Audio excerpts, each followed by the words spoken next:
फिर आका चले, फरमाते हम आगे बढ़े, पहले आसमान पे गए, दस्तक दी दरवाजे पे, अंदर से आवाज आई, कौन? कहा जिब्रील। जिब्रील हूं, आपके साथ कौन है? कहा मोहम्मद अरबी सल्लल्लाहु अलैहि वसल्लम। आज उन्हें बुलाया गया है? हाँ। अरे पहले ही से तो चर्चे, पहले ही से तो चर्चे, फिर ये क्यों पूछा जा रहा है? इसलिए पूछा जा रहा है गोया आज जिब्रील महबूब के साथ आएंगे तो दरवाजे खुलेंगे। और फिर जिब्रील तो रोज आना आते जाते हैं ना, आज ये दस्तक क्यों? दस्तक क्यों? हमारे सूफिया ने लिखा है दस्तक इसलिए है कि जिन दरवाजों से फरिश्ते जाते थे वो दरवाजे और थे, और जो हुजूर के लिए बनाया गया था वो दरवाजा और था। यानी आसमान में कई दरवाजे हैं, लेकिन एक दरवाजा मखसूस मेरे नबी के लिए बना था कि जब मेराज पर हबीब को बुलाएंगे तो इसी दरवाजे से बुलाएंगे, और महबूब इसी तो ये महबूब के लिए मखसूस दरवाजा था, किसी और के लिए खुलना नहीं था। दरवाजा खुला, हुजूर कहते हैं हम अंदर गए, अब जल्दी जल्दी चलते हैं, 10 बजे का टाइम था, 10:15 हो, जल्दी जल्दी चलते हैं। कल भी, लेकिन कल हमने रखा था मेराज के बाद क्या हुआ ये बयान ही नहीं होता, तो कल के लिए हमने रखा था। कल भी इंशाल्लाह, चूंकि हालात थोड़े नाजुक है, तो कल भी हम यही करेंगे कि इशा की जैसी नमाज हो जाएगी, एक नाज शरीफ के बाद बयान शुरू कर देंगे। तो अगर आप सोचेंगे कि 10 बजे बयान शुरू होगा, तो ऐसा नहीं होगा, एक नाज शरीफ होगी फौरन बयान शुरू हो जाएगा कल भी। तो मैं बात अब समेटने लगा हूं, जल्दी जल्दी से हम चलते हैं। फरमाते हम पहले आसमान पे गए तो वहां फरिश्ते थे और एक बुजुर्ग बैठे हुए थे, तो मुझे जिब्रील ने कहा हुजूर इनको सलाम करें, ये आदम अलैहिस्सलाम है। तो मैंने सलाम किया, तो मैंने जब सलाम किया अस्सलाम अलैका, तो उन्होंने जवाब दिया वालैकुस्सलाम या इब्न सालेह, ऐ मेरे साले बेटे, व नबी सालेह, या इब्न सालेह व नबी सालेह, ऐ सालेह बेटे और साले नबी, आप पर भी सलाम। जवाब दिया। फिर वहां पर फरमाया आपने, दाईं तरफ नूरानी रूहें थी और बाईं तरफ मैली मैली रूहें थी, इधर देखते तो खुश होते थे, इधर देखते तो गमगीन होते थे। मैंने पूछा ये क्या है? अब हुजूर ये क्यों पूछते हैं? अब यहां भी कुछ लोग कहते हैं देखो नहीं मालूम था तो पूछा जिब्रील से, अब आप ही को सब मालूम है कि हुजूर को क्या मालूम है क्या नहीं मालूम है, तो अब आप बातें करते ही रहे। फिर अल्लाह ताला क़यामत के दिन फिर आपको खड़ा करेगा अपनी अदालत में, तो फिर मैं कोई जिक्र उनका नहीं करता, लेकिन ये जरूर कहता हूं क्यों ये ऐसी बात करते हैं हुजूर को। अरे मेरे अजीज, हुजूर अलैहिस्सलाम जो बार बार पूछ रहे हैं ना, इसलिए पूछ रहे हैं, मैं पूछूंगा तो जिब्रील बताएंगे। जब बताएंगे, भाई अगर हुजूर अलैहिस्सलाम खामोशी से आगे बढ़ जाते कि मुझे मालूम है, तो बोलो आज मैं ये बयान कर सकता था, कोई किताब में लिख सकता था। हुजूर पूछे जा रहे हैं, जिब्रील अलैहिस्सलाम बयान किए जा रहे हैं, और फिर रिवायतें बनती जा रही हैं। ये भी तो तकलीफ है ना कि हदीस में नहीं आया, और हदीस में आया तो फिर कहते जिब्रील से पूछा क्यों? और पूछा तो ही हदीस में आया ना, जो नहीं पूछा तो वो हदीस ही में नहीं आया।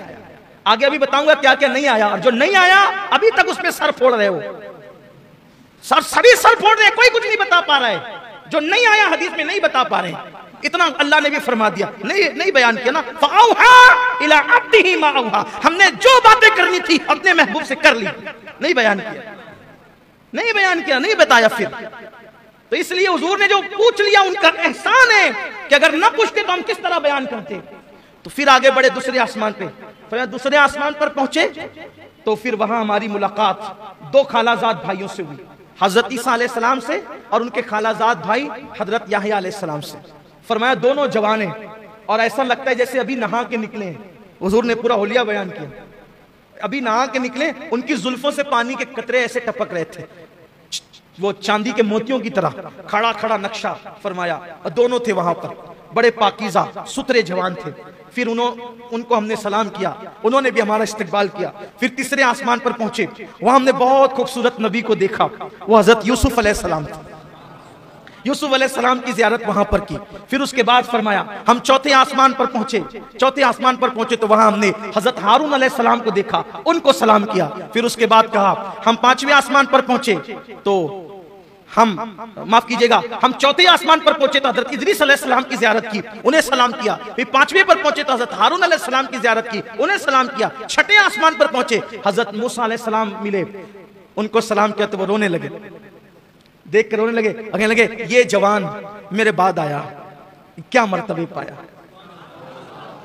ये जवान मेरे बाद आया, क्या मर्तबे पाया कि इसकी उम्मत सबसे ज्यादा जन्नत में जाएगी, इसके पैरोकार सबसे ज्यादा होंगे। अल्लाह ने इसको क्या शान अता की।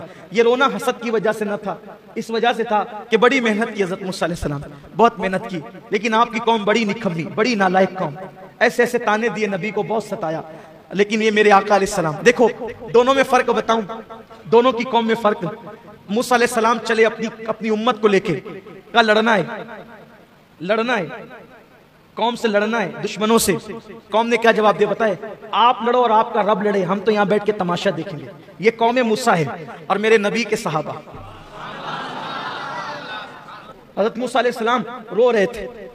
बहरहाल हुजूर अलैहिस्सलाम वहां से निकले, 7वें आसमान पे इब्राहीम अलैहिस्सलाम, वो बैतुल मामूर को टेक लगाए बैठे थे। बैतुल मामूर क्या है? काबे के ऐन ऊपर 7वें आसमान पे, फरिश्तों का किबला है, उसको कहते हैं बैतुल मामूर। उसको क्या कहते हैं? बैतुल मामूर उसको कहते हैं। हाँ, 7वें आसमान पर। अब तेजी से चलना था तो तेजी से चलते हैं। जैसे माह मुहर्रम में कम से कम 5 दिन हम लोग महफिल करते हैं ना, ऐसे मेराज के लिए भी कम से कम 5 दिन महफिल, कम से कम 5 दिन होनी चाहिए। तो एक एक बात हो, पहले आसमान पे क्या हुआ, बड़े मजे हैं, बड़े मनाजिर हैं। दूसरे पे क्या हुआ थे, एक एक बात के लिए तक वक्त चाहिए, लेकिन टाइम भी कम है, हुसूल बरकत के लिए आगे बढ़ रहे हैं। बैतुल मामूर से टेक लगा के बैठे, फरिश्ते आते हैं, जो एक बार जिंदगी में आता है, कयामत तक फिर उसको मौका नहीं मिलेगा। इब्राहीम अलैहिस्सलाम बहुत खूबसूरत है, आका ने उनका हुस्न बताया, बहुत खूबसूरत है। खास बात फरमाया कि अब्दुल मुत्तलिब का चेहरा उनके चेहरे के मुशाबिह है, यानी हुजूर के दादा हज़रत अब्दुल मुत्तलिब इब्राहीम खलीलुल्लाह अलैहिस्सलाम के मुशाबिह।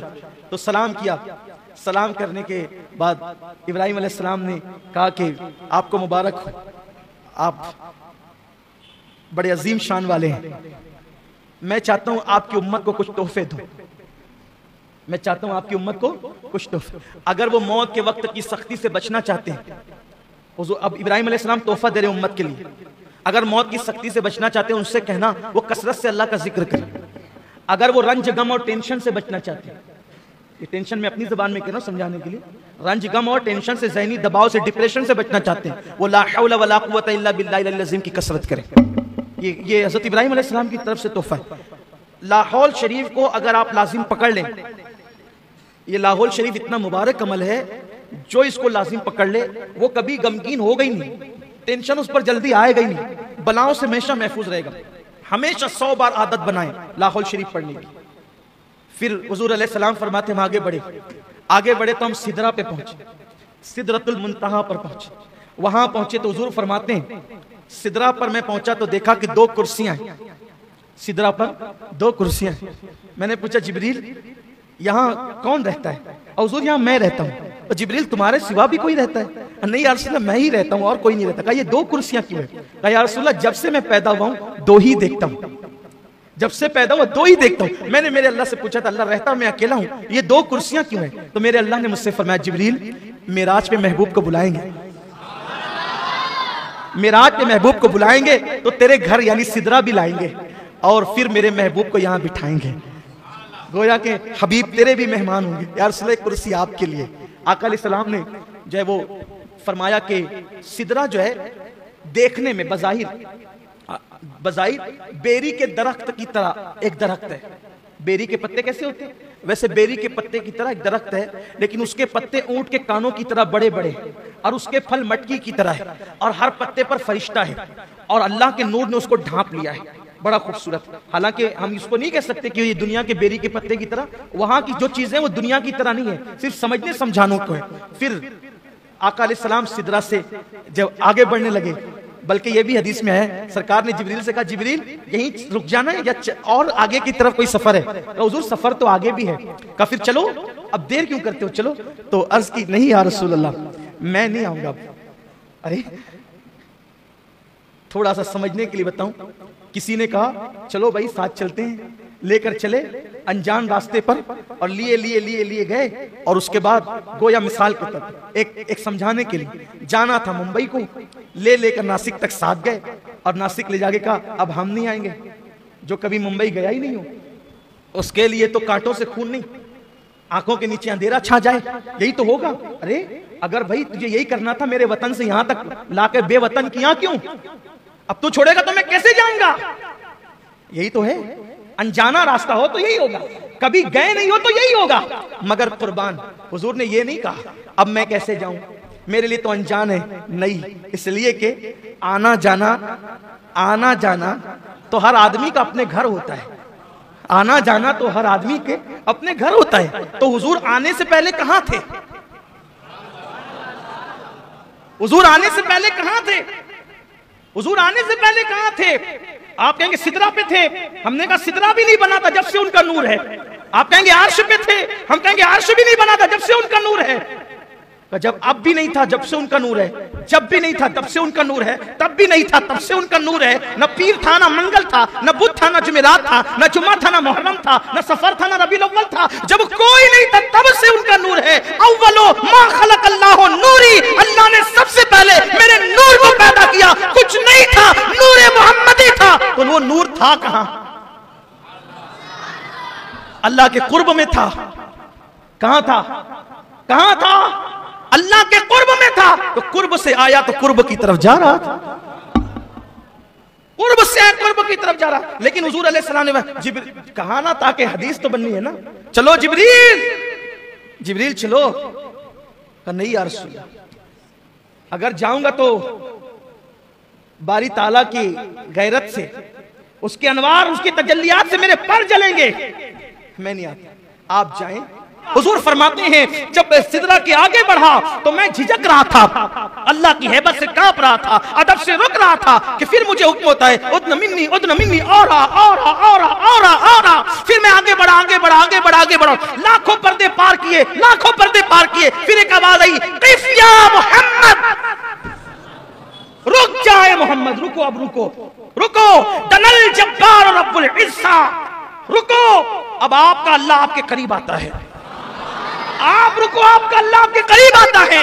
आप रुको, आपका अल्लाह आपके करीब आता है। इन्ना रब्बका युसल्ली, और दुरूदों के गजरे लेकर के आता है, आप पे रहमतें निछावर करते आता है। वो अल्लाह जो आने जाने से पाक है, वो अल्लाह जो उतरने चढ़ने से पाक है, उसकी शान है। हदीस पे ईमान है, हदीस पर अकीदा है। लेकिन अल्लाह ने क़िफ़ या मोहम्मद दनल जब्बार रब्बुल इज़्ज़ा, आपका रब आपके करीब है, अपनी शान। मुझसे एक साहब ने कहने लगे, अल्लाह तो आने जाने से पाक है ना सैयद साहब, अभी वो कैसे करीब आता है? मैंने कहा कि आप भी लोग भी तो बोलते हो ना कि रात के आखिरी हिस्से में अल्लाह